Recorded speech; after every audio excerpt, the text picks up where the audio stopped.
páginas conectadas com links, tá?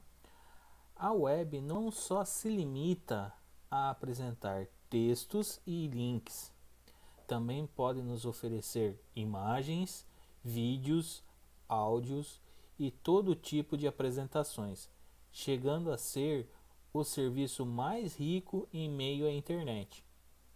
Por essa razão, nós nos referir ao sistema que implementa uma página de web, chamamos ele de hipertexto. Mas passou a receber um novo nome de hipermídia, fazendo referências a que a página web permite conteúdos multimídias, né? Então, como eu acabei de falar, ele aceita vídeos, áudios, imagens. Então, esses conteúdos são todos multimídias, né? Então, ele passou a ser um hipertexto para ser um hipermídia, ok? E como ele se baseia?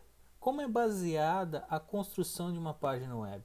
Baseia-se nas linguagens de HTML, CSS e JavaScript, que são linguagens utilizadas para estruturar e formatar o conteúdo de um website. Quando vemos uma página de web em nosso navegador ou no nosso cliente web, ela parece ser uma única entidade, uma única página, mas não é assim não, tá? Uma página web é composta por uma infinidade de diferentes arquivos, tais como vídeos, imagens e o mais importante de todos, tá? O código fonte. Então vamos conhecer um pouco mais. HTML. O código das páginas está escrito em uma linguagem chamada HTML, que indica basicamente onde colocar cada texto, cada imagem ou cada vídeo e qual a forma que terão que ser colocados ou amostrados, né, em nossas páginas web. O próximo que nós vamos ver, o CSS, Cascading Styles Sheets. Tá? O que ele é? Ele é uma linguagem de estilo, tá? Utilizada para definir a apresentação de documentos escritos em uma linguagem de marcação como HTML ou XML. O seu principal benefício é prover a separação entre o formato e o conteúdo de um documento. Ao invés de colocar a formatação dentro de um documento, o desenvolvedor cria um link, ou seja, uma ligação, tá, para uma página que contém os estilos, procedendo de forma idêntica para todas as páginas de um portal. O próximo, JavaScript, é uma linguagem de programação criada principalmente para as funções de validação de um formulário no lado cliente e a interação com a página, tá? O JavaScript tem uma sintaxe semelhante à do Java, mas é totalmente diferente no conceito do uso. Então tá, pessoal. Então vocês têm que distinguir que existe diferença entre JavaScript e Java. Apesar dos dois serem semelhantes, eles são completamente diferentes. Tá ok? Agora vamos conhecer os primeiros elementos, tá? Começando com a finalidade do HTML, tá? Desde sua invenção, a finalidade do HTML é de ser uma linguagem de marcação e estruturação de hipertextos, tá? Então, desde o início, ela é voltada para texto.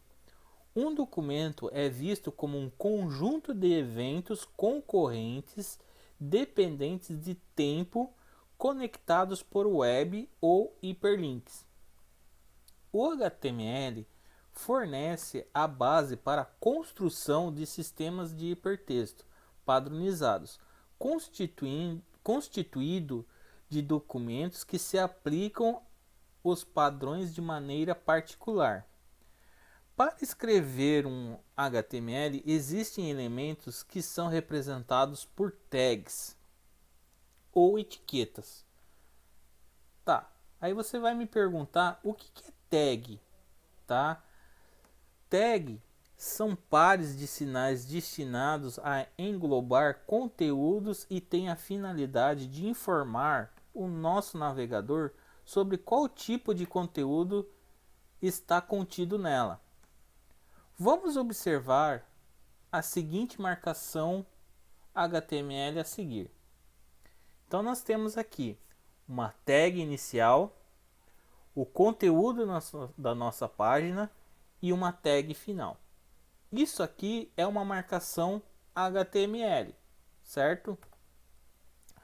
A sintaxe geral de HTML segue o modelo mostrado acima, ou seja, uma marcação indicando o início e a outra mostrando o fim de um conteúdo.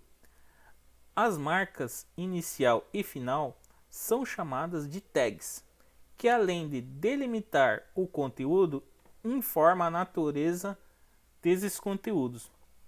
Um par de tag constitui um elemento. Observe a marcação HTML para um parágrafo. Tag P, texto de um parágrafo, fecha-se a tag P. Tá? Então aqui nós temos um exemplo de uma marcação HTML de um parágrafo, certo?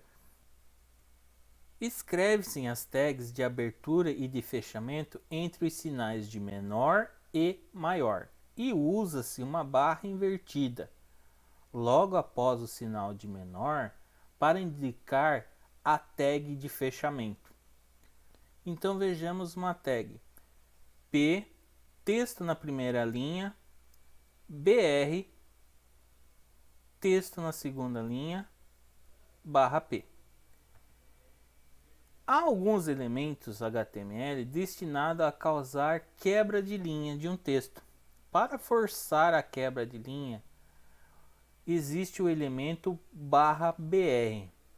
Para efeito de padronização, o elemento br é representado com uma barra antes do sinal de fechamento da tag e o espaço em branco antes da mesma. Tá? Então aqui, quando nós temos a tag P, texto da primeira linha, temos uma tag /br, texto da segunda linha, /p, significa o quê? Que nós temos um parágrafo, onde nós vamos ter um texto na primeira linha, com o /br logo após o texto da primeira linha, vai conduzir o nosso navegador a quebrar a linha. Consequentemente, o texto vai ficar na segunda linha. E aí nós temos aí o encerramento do nosso parágrafo. Ok, pessoal? Agora iremos ver alguns atributos, tá? Os atributos são informações adicionais sobre um elemento HTML. A sintaxe para um atributo consiste no nome do atributo, seguido por um sinal de igual. E o valor do atributo é escrito entre aspas. Então vamos dar uma olhada como que seria uma sintaxe de marcação com um atributo. Parágrafo P, temos o atributo style igual, abre aspas, color, dois pontos, head, fecha aspas, sinal de maior.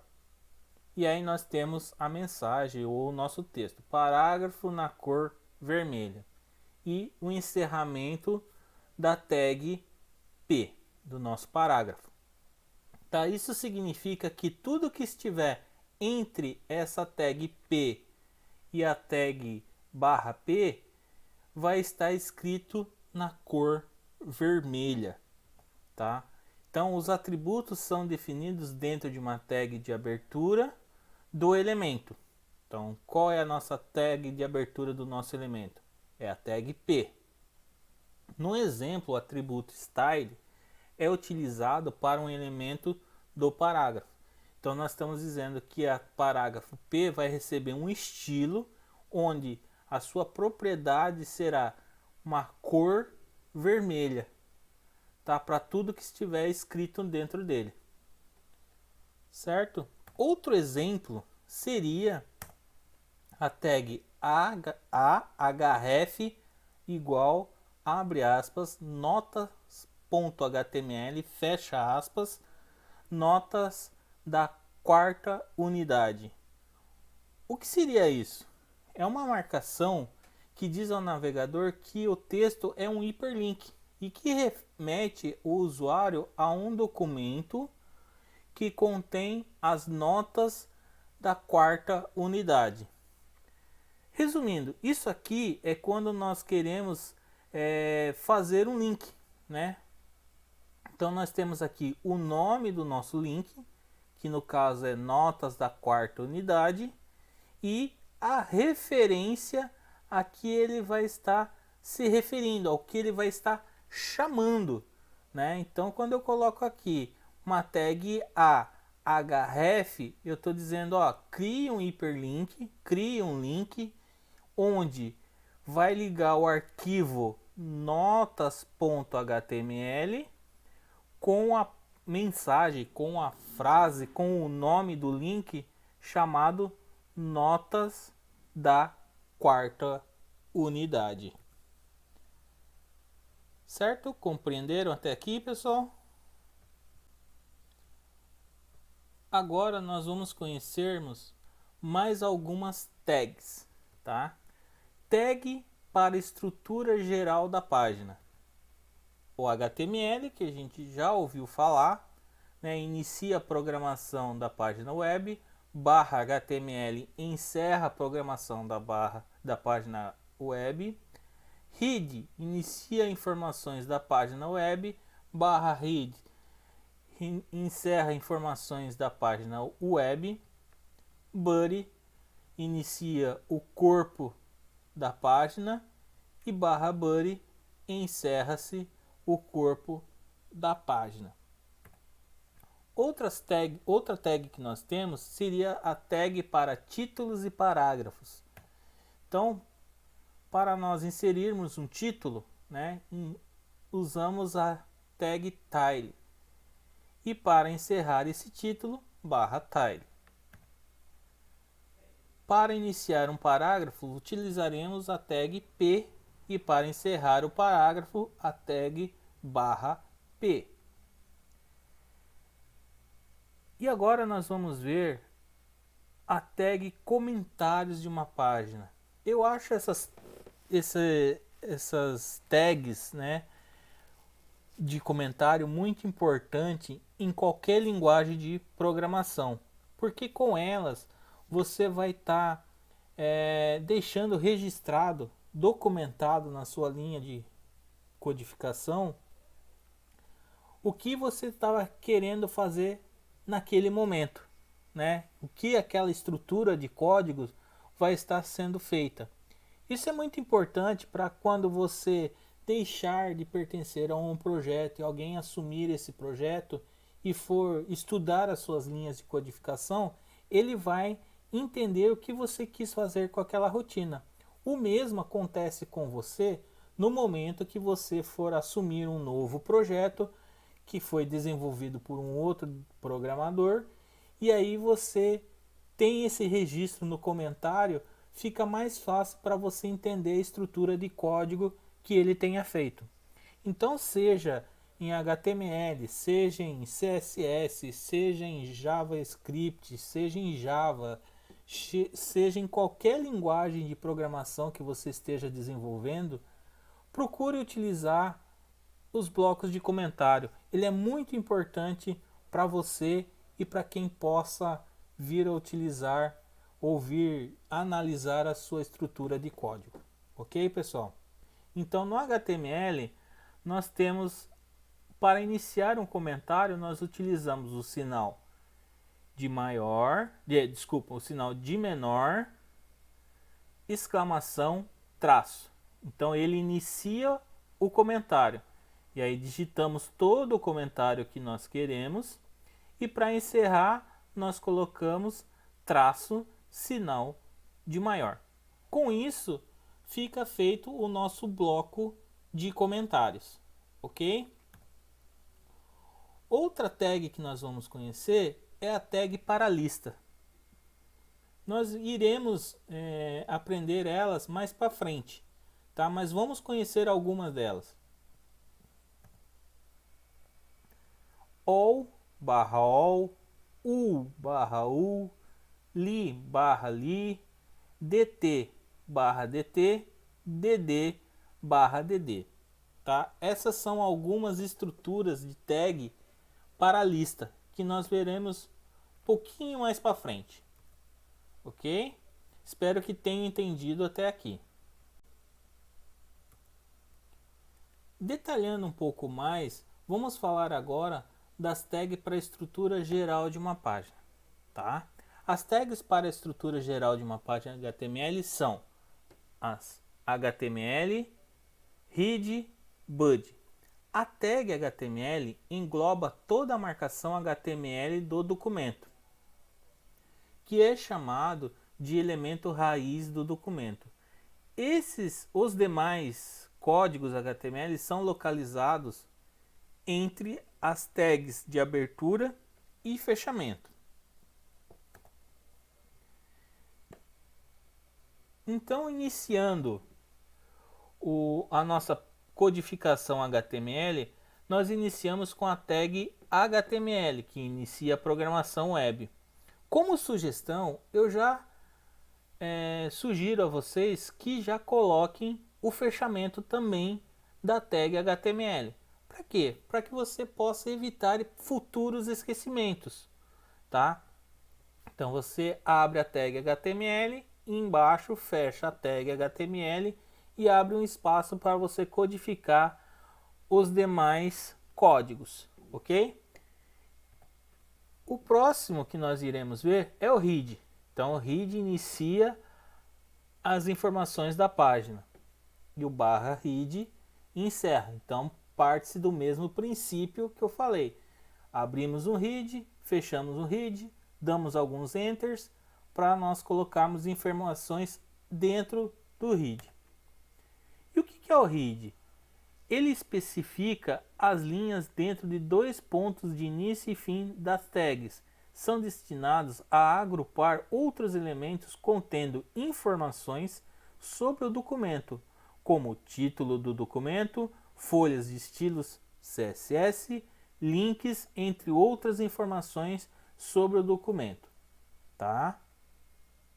Então, o próximo item seria o título. Vamos colocar um título na nossa página, né? Então vamos utilizar a tag tile.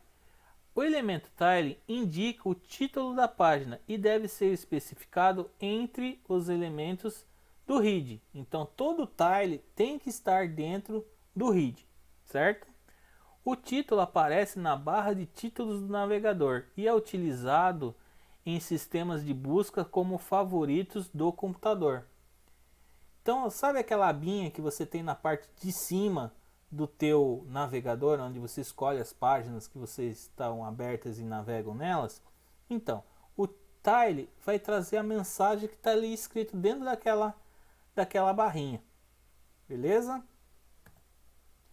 Depois nós temos o body, que inicia o corpo da página, que aí nós colocamos todos os conteúdos, os vídeos, as fotos, os textos, tudo que contiver a nossa página, e por consequência também o barra body, que indica o HTML que encerrou-se o corpo da nossa página, certo? Ao contrário dos títulos, os cabeçalhos podem também conter extensões e deverão ser especificados no corpo do texto, barra body e body, tá? Então você tem os títulos, os cabeçalhos também inclusos dentro do body.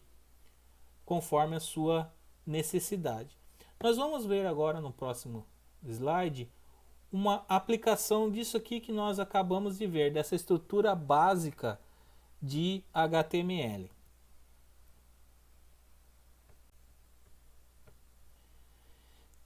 Tag para cabeçalho da página. Existem 6 níveis de cabeçalhos. Esses intervalos vão de H1 até H6. Para nós podermos verificar esses diferentes intervalos de cabeçalho, vamos utilizar um editor de texto, como pode ser o bloco de notas ou o Notepad++ ou algum outro editor de HTML, tá? Mas no meu exemplo eu utilizei o bloco de notas, tá? E vamos ver como que ficou.